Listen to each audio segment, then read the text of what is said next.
Brad Wilson said, hey, my wife has a couple of mini kilts that she likes to wear to match my kilt. That sounds fun. I'm considering getting her a Midi-kilt. Is there anything I should be aware of on account of, or be aware of, or account for when ordering a midi as opposed to a mini?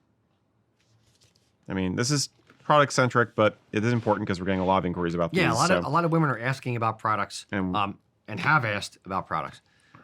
In our little world, at least. I'll start by kind of defining it a little bit. We're using our terminology. So mini, as we define it, is essentially above the knee, a little bit shorter. A midi-kilt, M-I-D-I, would be around the knee, and then a maxi is below the knee. So, and as far as construction-wise, what's the main difference? Just length. It's the same model, just a little bit longer. So, Emma. I was gonna have Emma say that. Oh, sorry. Yeah. Obviously, yeah, they are the same product, just a little bit longer. That is a little bit of confusion sometimes. They're not constructed any differently. I like to joke in the store that we have the midi, and the maxi, and the midi falls mid-knee. A little bit of a tongue twister. Okay. But yeah, I would just say when we're talking a midi-kilt, for most people, they're falling around mid-knee. It can go a little bit above the knee for some women, a little bit below, depending on how tall you are. So take some time when you're measuring for yourself for that length. I usually, when I'm measuring a woman in the store, I'll take her in front of like a full-length mirror, hold the tape measure up at the waist, and kind of point to the different lengths on her and say, do you like it here? Do you like it a little bit better down here? Because I think around that kind of knee point can do a lot for different people's heights. I find that when it hits me mid-knee, it's not as flattering as just a hair above the knee. I feel like I look a little bit shorter in that. So take some time to look at the different lengths on yourself when you're measuring or helping her measure herself, and go from there. Yeah. So the area of your total silhouette that the kilt is covering is going to make a difference, is going to look different depending on your height. Yeah, definitely. Proportionally, keeping it in mind.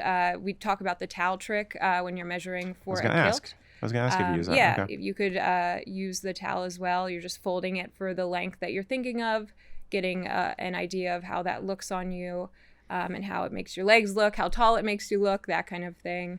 And I would avoid something that maybe makes you look a little bit shorter if that's what you're going for. What about comparing it to a skirt they already own? Is that good or bad advice? I don't think that's bad advice necessarily. I think the best measurements that you're going to get are going to be one that you're taking yourself.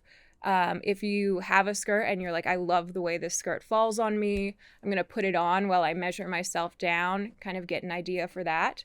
The one kind of thing I would keep in mind for mini kilts especially, if you have a pencil skirt that you love and you put it on and you measure yourself, because they don't hug your body as much, the midi, mini, maxi line flare out a little bit more.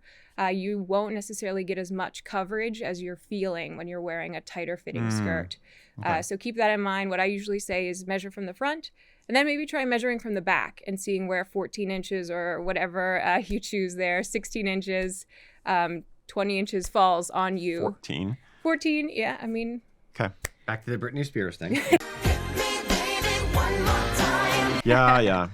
Now, one question I have for you. The when I'm talking about guys and, kind of the way that I view kilts on guys is, middle of the knee is a masculine look versus, above the knee or below the knee is a little bit more feminine. Do you feel the same way where it's, if you're essentially splitting the kneecap, that it looks a little bit more masculine and you tend to go a couple inches above or a couple inches below? Or no? I wouldn't say I see women in their midi kilts that are fitting them like midpoint and say that looks like super masculine. I think a defining difference there is the waist point. A woman wearing a kilt at her high waist, I think that immediately creates a more feminine silhouette because you're highlighting that smaller part of your waist and it's flaring out from there. So yeah, like a T-length, there are skirts that fit women at mid-knee, and I think they're not necessarily more masculine. But I think a mid-knee fit reads more traditional kilt to me when I'm seeing, like, I see the mid-knee fit and I'm thinking she's trying to look like she has a kilt, maybe match a partner, pipe band type things. They'll go to the mid-knee. So something along those lines. Yeah, that's the connection my brain makes, is that it looks like a traditional kilt length, therefore, and it's in tartan and it's to the knee. That's why I'm making the masculine connection. So There's a little more gender neutral kind of a look. Yeah, I would definitely agree with that. Interesting. Cool. Hope that helps. One thing I didn't mention in the video is the ladies' hostess skirts and kilted skirts and the differences between the two models compared to our new Midi, Mini, and Maxi line. A hostess skirt is going to be a little bit more form-fitting. It goes out to your hips and falls straight down, where the Midi, Mini, and Maxi, they flare out a little bit more, give you that A-line shape. You can find all these styles and more at usakilts.com.